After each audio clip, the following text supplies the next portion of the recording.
Welcome back to another video in the series where I am showing you how I take the Villiers 9E engine that was removed from a Pangor Penguin ATV. I'm taking the engine apart and replacing any components that need to be replaced and putting the engine back together. We're still in the taking apart phase, I guess. Last video in the engine, where we were working on the crankcase, I guess, part of the engine, we had the crankcase apart and I had removed one bearing from the crankshaft, and we had removed one bearing outer race from the right half of the engine case. So I've made a decision that we're going to replace the crankshaft that's in this engine. The big end bearing on the connecting rod has a bit of vertical play in it, and the area where the seal runs, actually just outside of the bearing that's in here, the bearing that was very rusty when we took it apart, the seal surface is very rusty and I don't think it will seal. I happen to have a good used crankshaft here. It's going to get new bearings. So we still have an outer bearing race in this half of the crankcase to remove. So that's what we're going to do first. The crankcase here, you can see the inner race here with the stripes in it. There's a snap ring right here, and the snap ring has a raised end on it here, right there. I'm going to take a small screwdriver. In this case I've got a jeweler screwdriver. A jeweler screwdriver, it's a very small screwdriver. I'm just going to hook the end of the snap ring with the jeweler screwdriver and remove the snap ring. I'm going to hang on to the snap ring because it's springy. It could disappear on us, but I'll just hook the end under the spring and lift carefully, and there's the snap ring out. So the other tools here, I have a heat gun, a hammer, and a drift punch. And what I'm going to do, I'm going to turn the camera off. I'm going to take the heat gun and heat the crankcase so the aluminum will expand. Aluminum should expand at a greater rate than the bearing race that's in there. So we'll warm this up for a few minutes, then I'll turn it over and use the punch to carefully knock this bearing race out. So I'm going to turn the camera off while I heat it up for a few minutes, and then I'll come back, flip it over, and we'll knock the race out.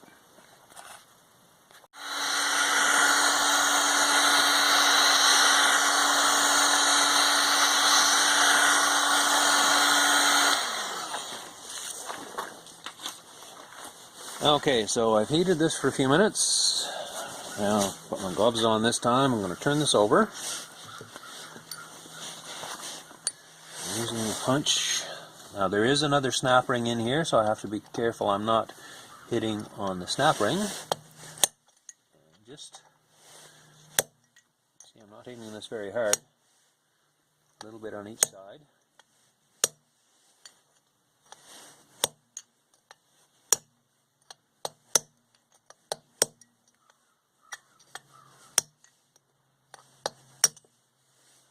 And there the bearing race is out. So this is still warm. So if we look in here, this is where the snap ring was that we removed to get the bearing out. The bearing sat in here, and then there's a snap ring in there. We don't have to remove that snap ring. We're going to put the new bearing in against that snap ring. And on the other side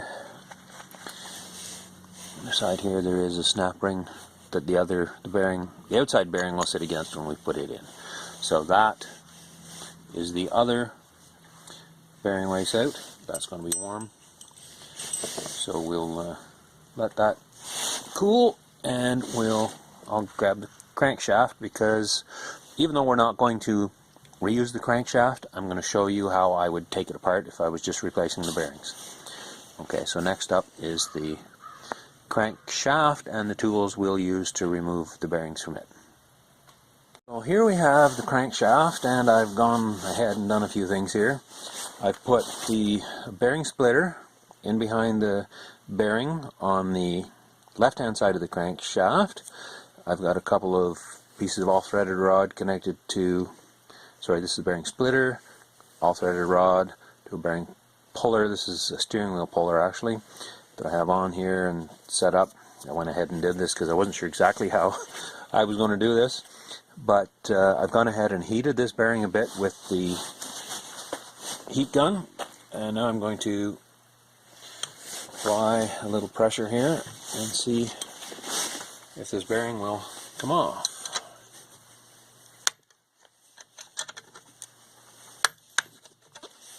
And that creaking is the sound of the bearing moving. I think, no, the puller's gone sideways here. Back that off. I think maybe it has come apart a little bit because the spreader is loose here, the bearing splitter. So I'm just going to tighten these studs back up here, so the connecting rod out of the way. Now what I have here is definitely not the ideal setup. I would say it's not even, I would not even recommend it as a setup.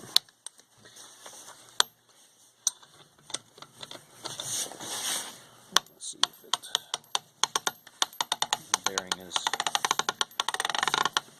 coming off.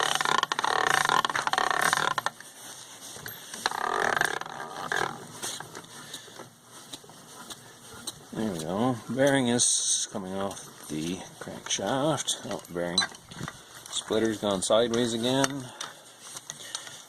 Back the lead screw off here. Tighten the splitter down a little further. And when I get this bearing all the way off, I'll show you the conglomeration of tool I have here that I've done this with. Again, not necessarily the ideal setup.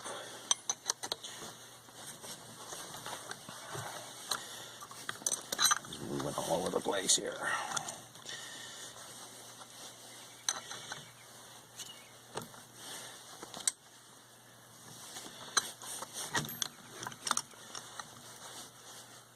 Bearing's just about off.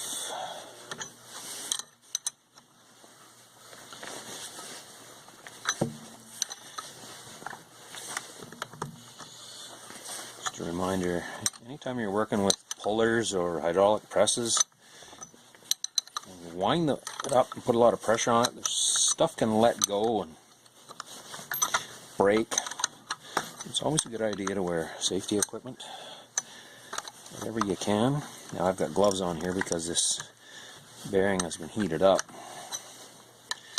So there, the bearing is loose. So slide the crankshaft out of that. So there's the bearing. So what I used here is a bearing splitter.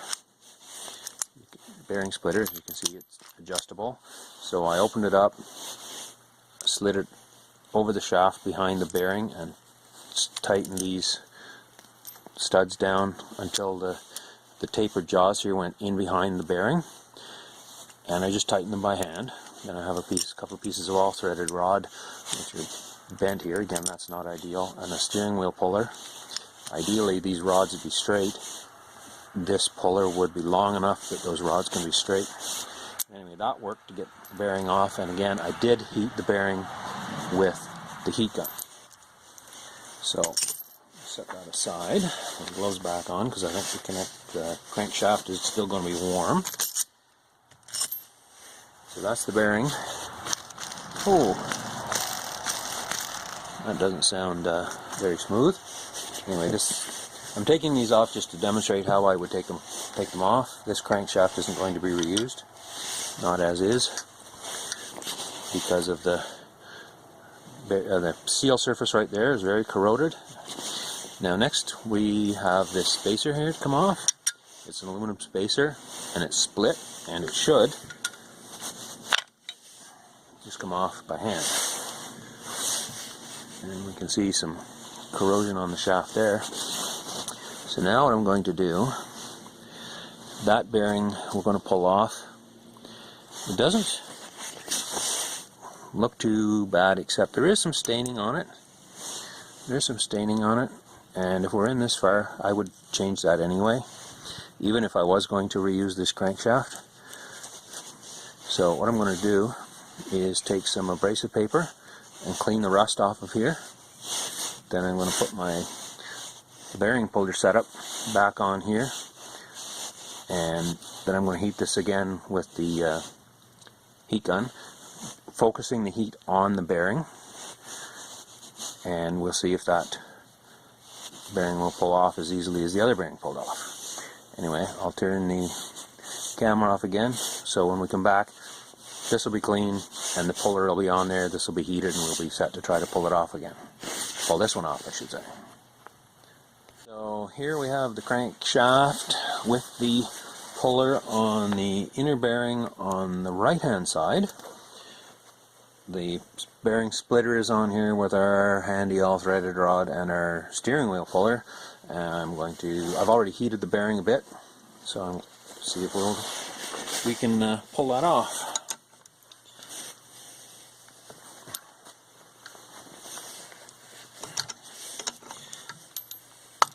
Oh, got tight, and then it turned a little easier, so I think, yeah, sounds like the bearing's moving. Now I did take some crocus cloth or abrasive paper and remove the rust on the shaft here, so we're not trying to pull the bearing through rust. And now my puller's gone sideways, so I'm going to back it off. The bearing starts off fairly close to the weight on the crankshaft, so the splitter won't go right in behind it.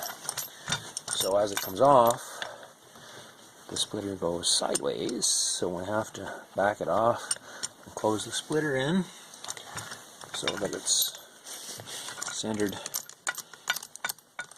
behind the bearing. And my puller setup here, as they say, Walt Disney would be proud. This one's not ideal, but it is working. There we go.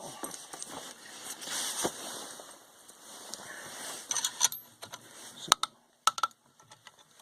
that noise is the sound of the bearing coming down the shaft here.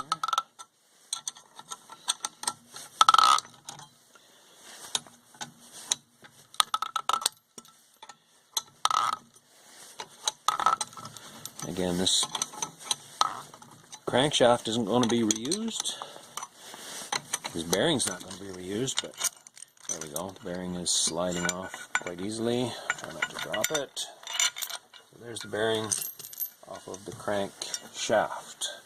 So there's the crankshaft that we're not going to reuse, and the bearing we're not going to reuse. Taken apart just to demonstrate how I would take it apart. Again, this is the crankshaft as it would be in the machine. This would be the right hand side. We had a bearing here and here. We just removed the bearing that was here. There would have been another bearing here. And the reason we're not using this crankshaft is this surface right here is a seal surface where the seal would sit. There's a bearing there, sorry, and the other bearing was here. Then the Dynastart rotor goes on to there, and the seal would be right there where all this rust is, and it's pitted, so the rust would prevent the seal from sealing, so our crankcase wouldn't be sealed. So this being a two-stroke, if we had an air leak, it's bound to not run well. So anyway, there's the crankshaft stripped of bearings, so when we come back we'll have the crankcase ready to put bearings into and the crankshaft ready to put bearings onto. Some of the bearings are going to have to go on the crankshaft, some into the crankcase, and then we'll have to assemble the two. Anyway, that's it for right now. We'll be back shortly. So it looks like we have everything cleaned and all of the new parts assembled here in one place so that we can start to put the crankshaft and crankcase assembly back together. One of the challenges, shall we say, we're going to face when I'm doing this one is that the bearings I have for the Dynastart side of the engine are slightly different configuration, shall we say, than the originals. The original bearings on the Dynastart side, or flywheel side, are a loose outer race with the inner race and rollers attached. The new bearings that I got have the outer race with the rollers attached and a loose inner race. So what that means to us is if we were using the original style bearings, if we were putting these on as new bearings, what we would do would be we'd put the inner race for the inner bearing on the crankshaft, then we'd put the spacer on the crankshaft, then we'd put the inner race for the outer bearing on the crankshaft, and we would put the outer races for both bearings in the crankcase, and then we could simply slide the crankcase on over the bearings as they'd be a fairly loose fit. But with the new bearings, the inner race is smaller than the spacer, so that means if we put those two on and say the outer race and then try to put this in the crankcase and try to slide the crankcase over, it's not going to fit. So I'm going to have to put the inner race on the crankshaft, the outer race in the crankcase, then assemble them to the crankshaft, of course after the other side of the crankcase is installed. But anyway, so the inner race will go on the crankshaft, pardon me.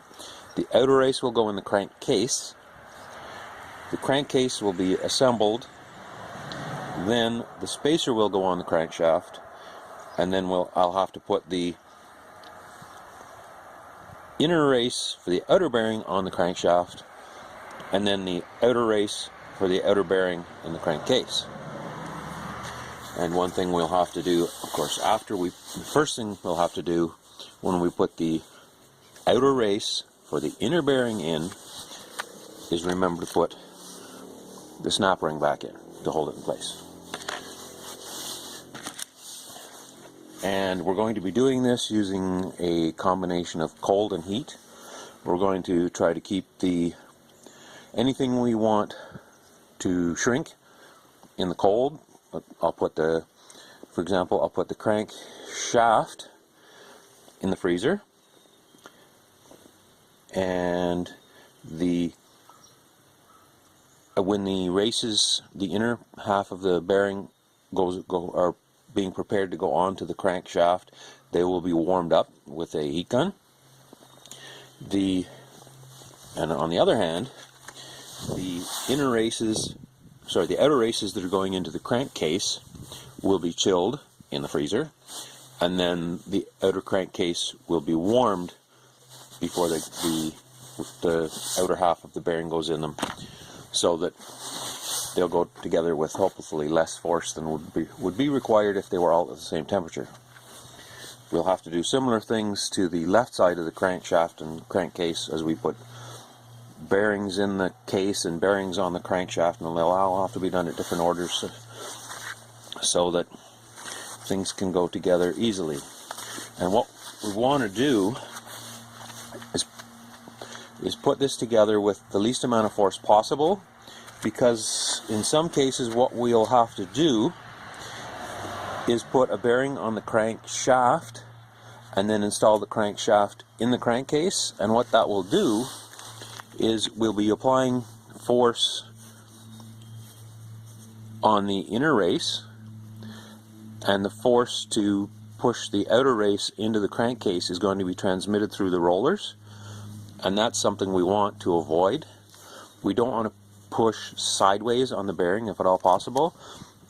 They take their best load this way, like with the shaft pushing up and down on the bearing, not sideways.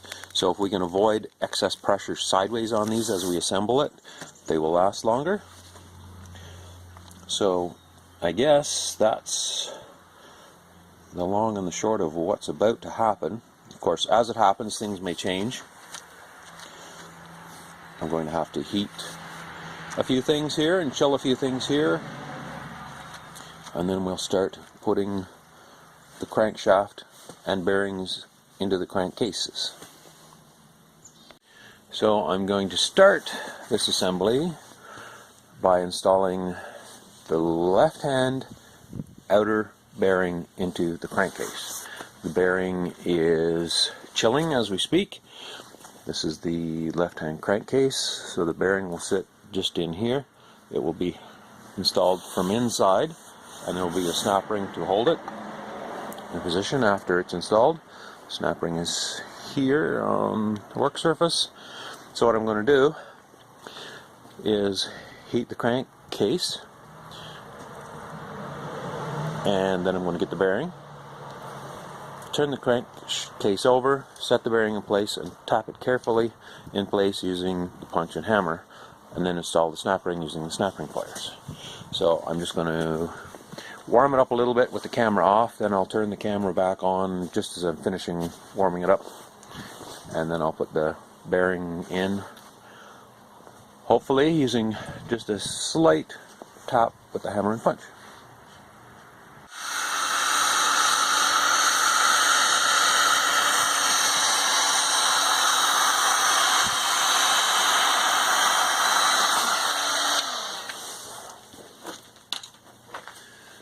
Okay, so I've heated the crankcase for a few minutes. We'll turn it over onto our block of wood. Take our chilled bearing, carefully set it in place, remembering that the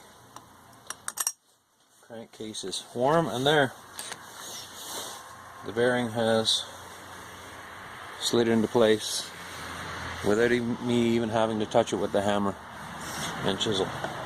Sorry, and punch. So while its bearing's in place, I can put the snap ring in place using my snap ring pliers. Put the snap ring onto the pliers. Carefully put the snap ring into its groove, remembering that this case is warm.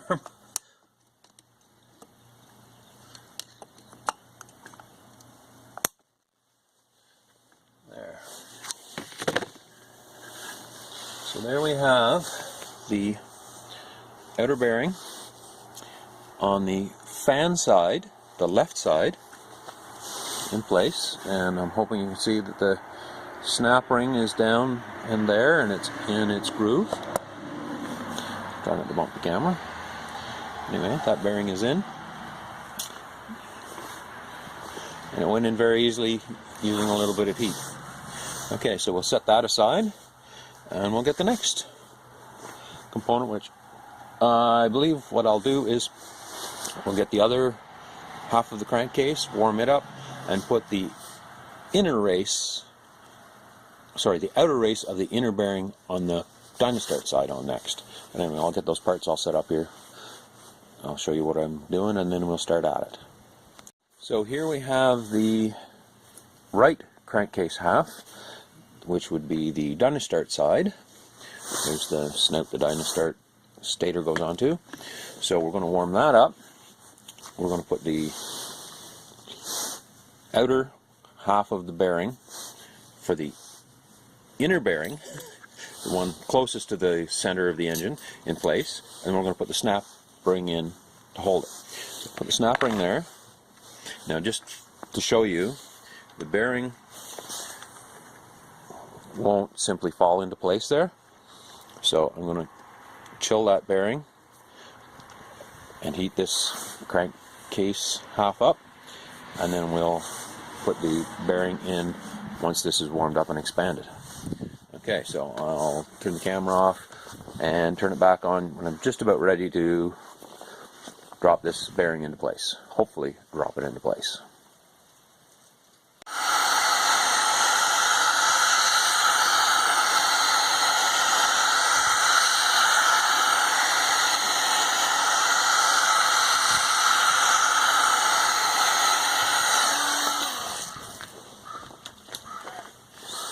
Okay, so I've heated the Dynastart side of the crankcase,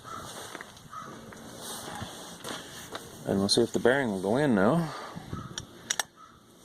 There, the bearing just fell into place with a little heat. That's the bearing that I showed moments ago. Would not go into place easily. Now, carefully put the snap ring in, remembering that this is warm.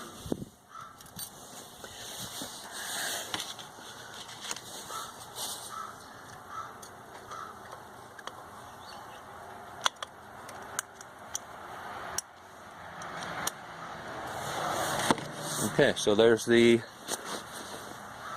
outer half of the bearing on the Dynastart side, the bearing closest to the center of the crankshaft. So that's the bearing in place.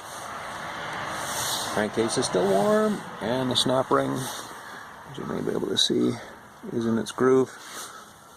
So that bearing is in relatively easily.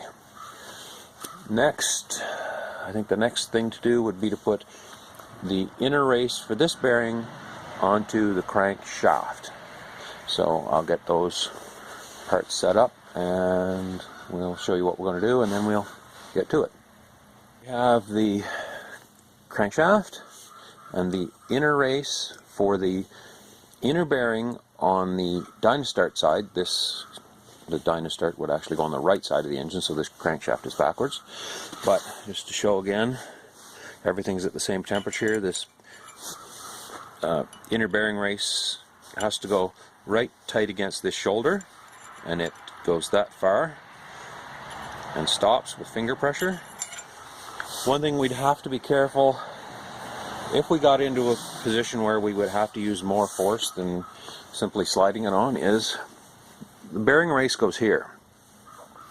If we're pushing down on it to install it here, and we're supporting the crankshaft, say here where my right hand is, where my hand is, we'd be pushing down on this half of the crankcase, which would be trying to bend where the crank pin.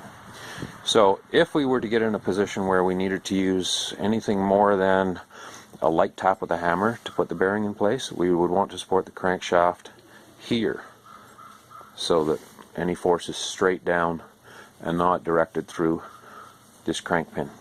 But I'm hoping that the heat will allow us to just slide the inner bearing race in place. And we'll chill the crankshaft, and I'll heat the inner race, and we'll see if the camera will stop shaking here. We'll see if it'll slide together nice and easy for us.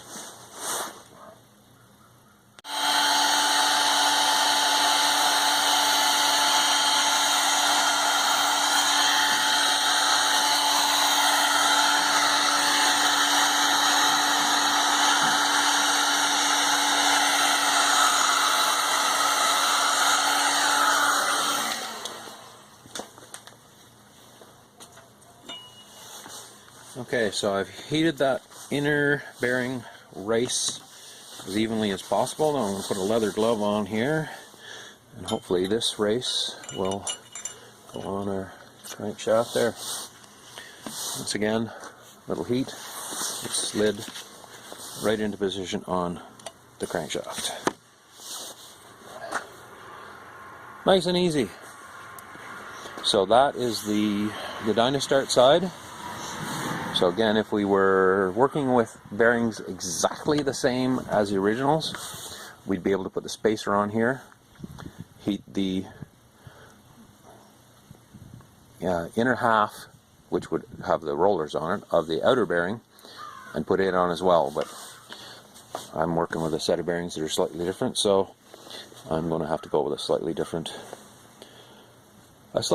procedure. Next thing I think we're going to do is install the bearing, the complete bearing, on the fan side, on the inside of the crankshaft.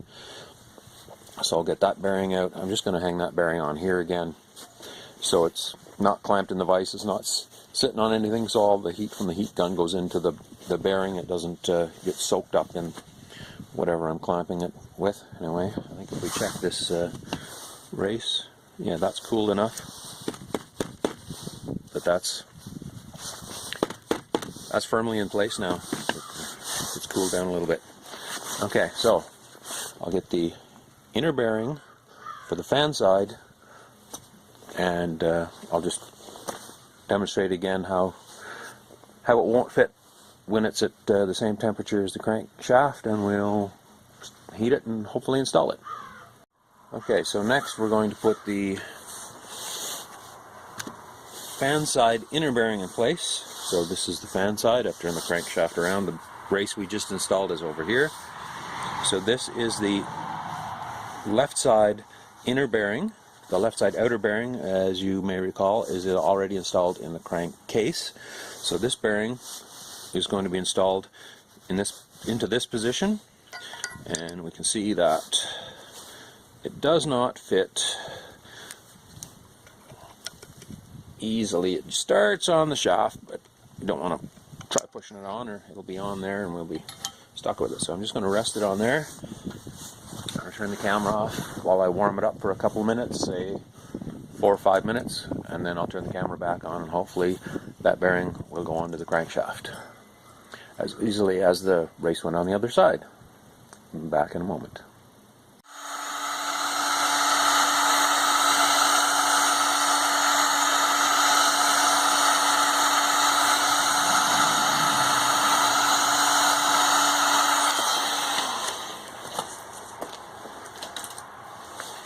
Okay, the bearing has been warmed up again, so hopefully, I should say, this bearing has been warmed up like the previous one did, and there we have bearing sliding into place on the crankshaft. As we saw when I test fitted it earlier, it would just barely start on the crankshaft, but then it wouldn't go into place, and it's already cooled enough. We want that right on as far as it will go. So there is the, now we have the, oops, sorry, bumped the camera. We have the inner race for the Dynastart side bearing in place, and we have the new bearing on the fan side in place. So we'll decide what is next, and I believe that will be installing the left side of the crankcase after we put the spacer on here, and this cools down. We'll have to let this bearing cool down so that it's shrunk to whatever size it will be at the temperature out here. It's a couple of degrees above zero. And then I'll heat the entire outer crankcase, including the bearing, and hopefully it will slide on into place without using much more than a gentle push. Anyway, we'll get that stuff ready, and we'll come back. The next thing I'm going to do to assemble this engine is I'm going to take our spacer. This is the crankshaft assembly, sorry. This is the fan side with the bearing we just installed that's cooling down. The spacer that goes between this bearing and the bearing that goes here, it just simply slides in place. And then we're going to have to heat this half of the crankcase and this bearing so that it will go into position here. As you can see, it stops before it goes all the way on. We could turn this the other way around and force the crankshaft into position using a press or careful use of a hammer, but we don't want to do that if at all possible. We want to have this slide together as easily as possible again, because we don't want to put side load on the bearings that are here. And one thing we do want to watch when we're putting this together is that we're going to leave the connecting rod coming straight out of the crankshaft so that it can come out of the crankcase here, where the cylinder will sit here. So that will be where the connecting rod will have clearance to come out. So what we're going to do is we're going to let this cool. I'm going to just take that off because I'm going to be handling it and I don't want to drop that. So I'm going to put the crankcase half on the vise, warm it up. It's going to take a while to warm it up because I want to warm both sides of it, this side where the inner bearing goes, and I also want to warm the outer bearing so that the inner race will slide down over the crankshaft. And then hopefully it will go together as easily as everything else has gone together so far. So when we come back, I'll finish heating the crankcase and hopefully we'll set it in place over the crankshaft. Pardon me.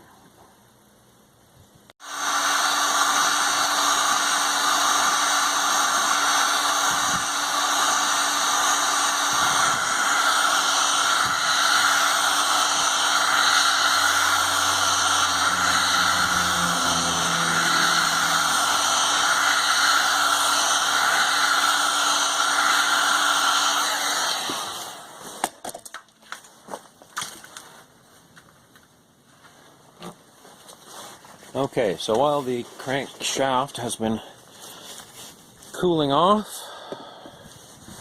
and warming the crankcase and bearing, first we'll put the spacer on, then holding the connecting rod out, set the crankcase in place. Hopefully it will drop in place just like that. So that is the fan side crankcase with bearings and spacer installed on the left side of the crankshaft. Now, surprisingly enough, I said at the start that I was going to chill the components that were going to go inside other components were going to be chilled. I didn't actually put them in the freezer. The freezer, and my fridge anyway, only goes to few degrees below zero, and outside today, which is where I'm working, the air temperature started off at about 2 degrees above freezing Celsius, and it's now about 5 degrees above 5 degrees above zero. So the stuff that's been chilling has actually just been coming to ambient temperature while I've been heating other components to assemble them. So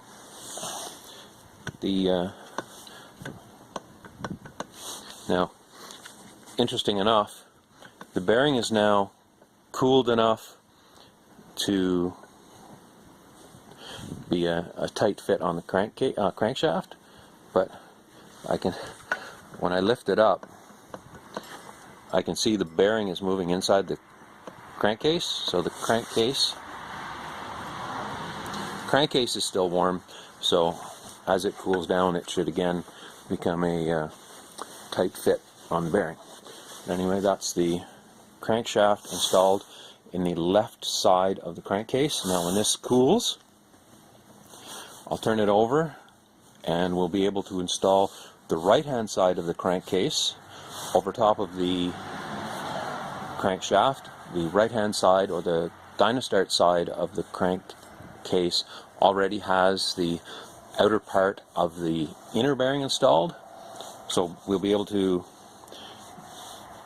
put some sealing compound on the crankcase halves, assemble them with the 5 studs, let that sealing compound set, and then I'll be able to heat and cool things again to install the outer bearing on the Dynastart side. And we'll have to let this cool before we can do that. Okay, everything has cooled here. All our crankcase halves and bearings and everything we heated up is cooled down, so it's all at the same temperature. So I think we're ready to put the crankcase halves together. Now, a few things to note here. When we took the crankcase apart, there were 5 studs that go through the crankcase halves, through 1, 2, 3, 4, 5 holes to hold them together. Now, 2 of these holes, this one and this one, are slightly smaller than the other 3, so that the dowels, the studs that go through them act as dowels to help properly position the 2 crankcase halves in relation to one another. And when I took the dowels out, I put all the, not the dowels, all the studs. I took the 3 studs out that were a loose fit in the crankcase and put them in this bag, and then I took the other 3 studs, the other 2 studs. The 3 studs were loose, there were 2 that were a tight fit, and I put the 2 that were in the holes where they were a tight fit into a bag inside this bag, so they're separate. So these were the ones used as dowels, and these were just the regular ones. Now, I believe they're all the same, it's just the holes are different, but I kept them separate just in case. And what I did a few moments ago was just take some penetrating oil and a wire brush and clean the studs and nuts up and make sure the nuts were all free to turn on the studs. There was no damaged threads, the washers were all there, so everything's pretty much ready to be used to bolt the crankcase halves together. Now, one thing I've noticed on this engine is that the nuts have a chamfer on one side only. I don't know if you can see that this side of the nut closest to the end of the stud is chamfered, where the other side is flat. So that is the way the nuts are on the studs, with the flat side towards the washer. So I'm going to make sure when I put the nuts on that the flat side of the nut is towards the washer. So what I'm going to do is put a light smear of sealer. This is Power Sport Gasket Maker. I'm just going to put a light smear on here, put it on just thin enough that just thick enough that it covers everything. If we put it too thick, it's just going to ooze all over the place and make a mess. Any place where you can see it, really, it's not doing any good other than at the very seam. So I'm just going to put a light smear of that on.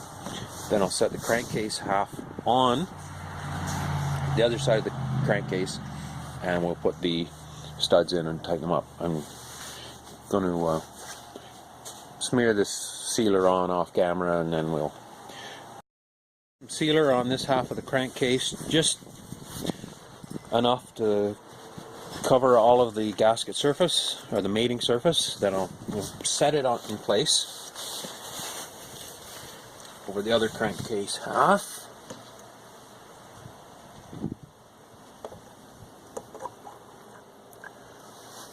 Try not to wiggle it around once the two touch.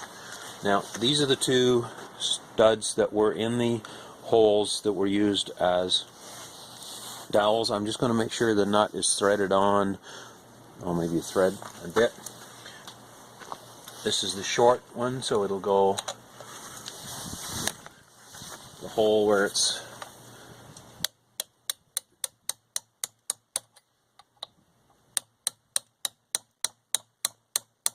fairly narrow here, and just tap it in place and make sure that it's not sticking out way too much, indicating I've had used the wrong hole. So here's the longer stud, and it'll go in this hole at the back here, so you can see it's not falling into position. It's going to, let's put the nut on a little further, tap it in place with the hammer.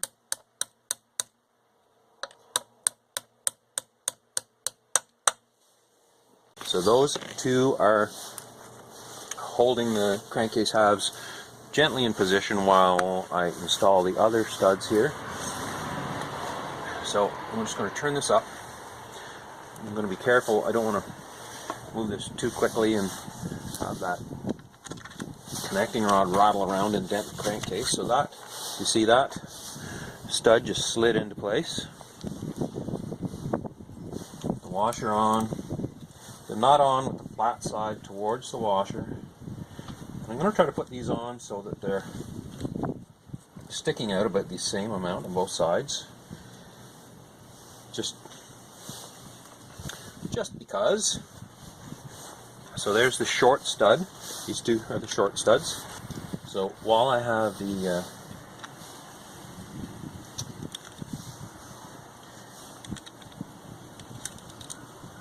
other stud handy, actually this is the stud I just put in, the loose one. That was the tight one. And I'll try to center the studs in there. Now I have to carefully turn this over. And we'll put a long stud back in here. Washer on, make sure it's clean. The nut on with the flat side towards the washer. Oh, almost had that one backwards.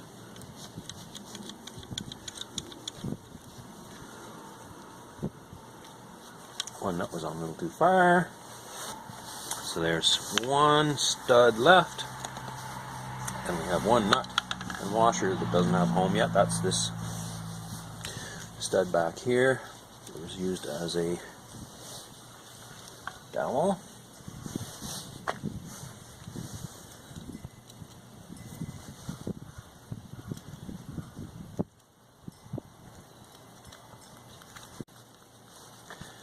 I'll show you in a moment when I get all these in place where they are. That one's in a little bit of a tight spot to get with my fingers. I'll just spin it on a little bit with the ratchet here. Pardon me. The other long one goes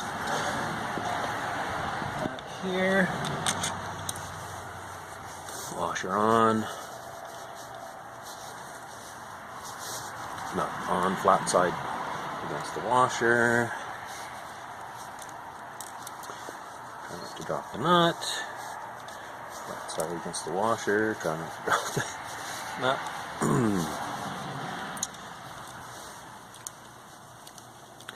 Just trying to get this all on and get it tightened down before the sealer hardens. And again, try to keep the nuts on about the same distance. So, okay, with the opening for the cylinder up. Let's make sure we can see this in the camera here. No, we can't.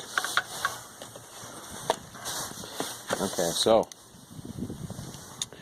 we have 1, 2, 3, 4, 5 studs. These are the two short ones. And this one, and let's see. That one's loose, so this one and this one are the ones that are dowels. So I'm just going to take 2 ratchets and tighten these up. Again, I'm just going to try to keep the amount of threads exposed about even, just because.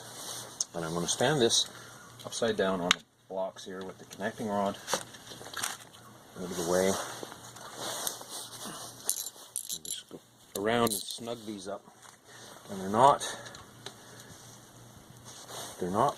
large fasteners. They don't need to be tightened a lot. Try to keep them about even. Work our way around here.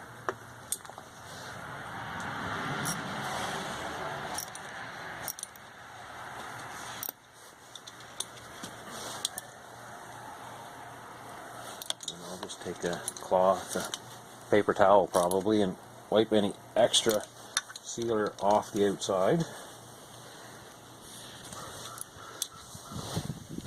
It's not oozing out a lot, which means that's good. It means if there isn't a lot oozing out, there isn't a lot oozing in.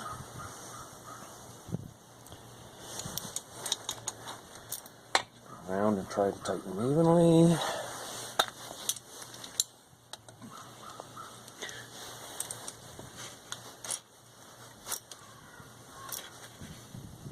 Tighten each stud evenly and tighten so that, again, the amount of thread sticking outside are about even. I don't think that's critical, but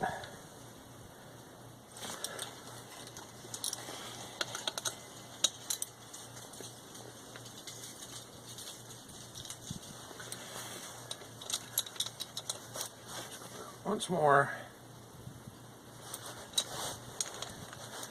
make sure they all feel tight, and then we'll let this set. We have one more bearing to install. Okay, just make sure we got them all here. One stud, two, three,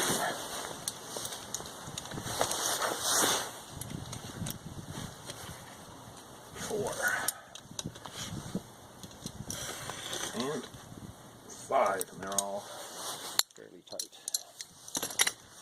And get rid of the bags the studs were in. And I'll just carefully check here to make sure everything rolls easily. Yes. Rolls easily, and I'll just wipe up some of the extra sealer here. Stuff up here would get in the way of the gasket for the base of the cylinder. That just looks untidy.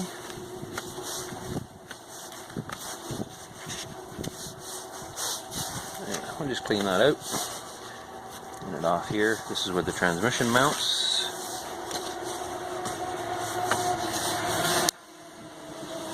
And we'll let this gasket material, the sealer, sorry, set for a bit. And then we will install the last bearing on the crankshaft.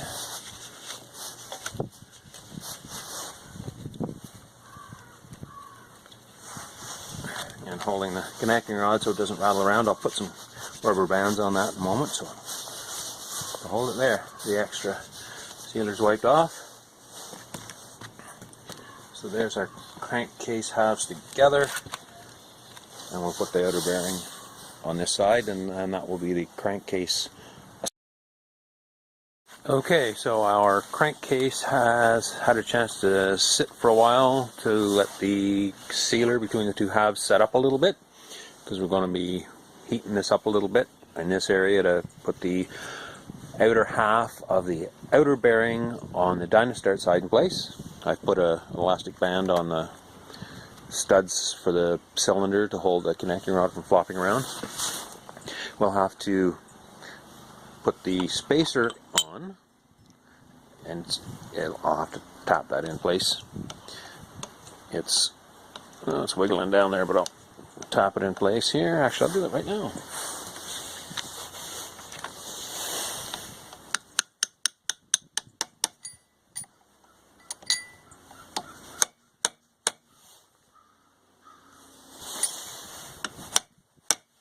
So that spacer is home, down as far as it'll go. So next we will heat the inner race of this bearing, because that won't fit on there when everything's at the same temperature.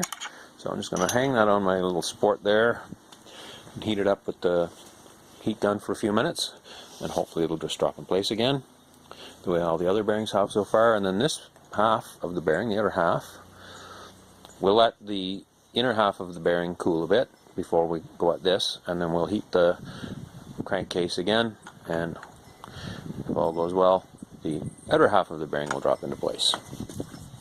Okay, so when we come back, I'll be finishing heating the inner race, and we'll hopefully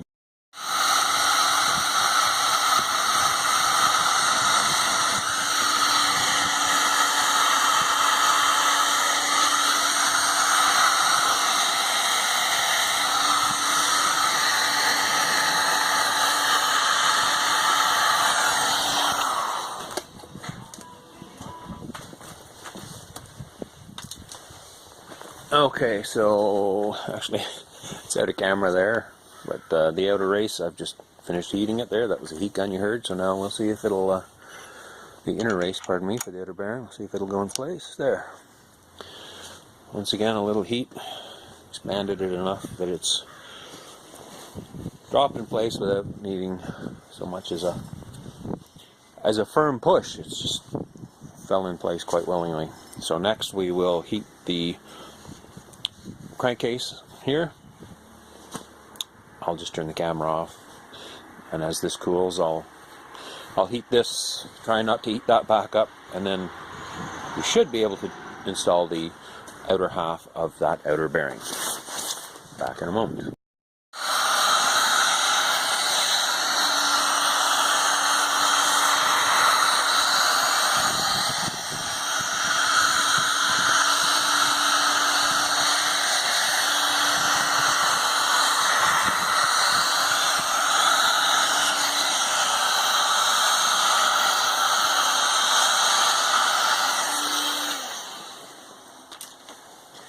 Okay, so that was heated for a few minutes before I turned the camera back on, and hopefully this bearing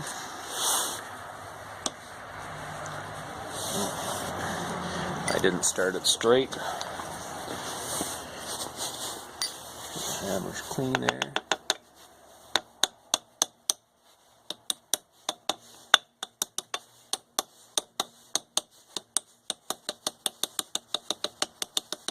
You can see it's not. Yeah. Didn't take very much force at all to get it to go in. And now it's the last little bit, it's slid into place quite easily, and it is home. It's at the bottom. There's a snap ring there to hold it. So that is the crankcase halves assembled, with sealing compound between them. I've installed a good used crankshaft. This crankshaft, the big end bearing on the connecting rod, has no noticeable play. The one that came out of this crankcase had slight play up and down in it. We've put new bearings on both ends of the crankshaft. We've put inner and outer bearings on both ends. We've used a slightly different style, slightly different configuration of bearing on this side. This is the Dynastart side, but the bearings are the right size, are the right style, in that these bearings have cylindrical rollers. I assume the cylindrical rollers take a heavier load than the ball-shaped rollers because of the greater amount of surface area, but anyway, that's the way this engine was designed, so we use the same style of bearings, although again slightly different configuration. And this crankshaft, the sealing surface for the crankshaft seal is also in better condition in this crankshaft, so the engine crankcase will be sealed. It needs to be sealed to withstand slight pressure and vacuum since it's a two-stroke. So again, this crankcase is pretty much assembled. We'll turn it over and install a seal on the fan side. Then that should pretty much do it for this video. The next video in the series, we should be able to start with the transmission being mated to the crankcase, so we can install the clutch and the primary chain and check the primary chain for slack. Then we can go from there and continue with assembly. So for the last step in this crankcase assembly, I'm going to install a new seal on the fan side. Now this seal is obviously doesn't seal against this this shaft, the crankshaft. The sprocket that drives the primary chain goes on here, and it seals against this seal. So I'm going to use a socket, 3/4 inch drive socket, which I found, which is just slightly bigger than the seal. Ideally a socket long enough to fit over the crankshaft completely so I could hit it squarely. But I'm going to tap the seal in place here. I'm going to put it in as squarely as possible.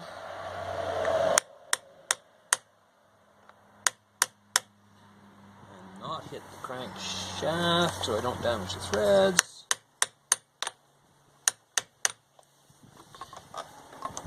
And this is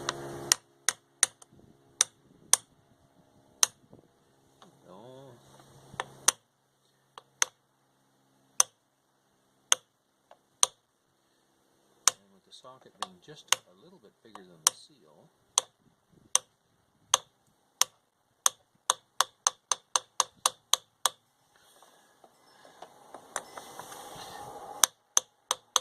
That will help me drive the seal in square. When the socket runs into the housing, the seal is in. There. The seal is in place. So now we can move on to assembling the transmission, sliding the transmission onto these studs. We're going to put 3 or 4 gaskets between the transmission and crankcase to start as a starting point to check the primary chain length. For any of those wondering what this bolt was for, this is a drain screw that we'll put a new sealing washer on. But anyway, that's it for this video. We'll come back and we'll assemble the transmission and go from there.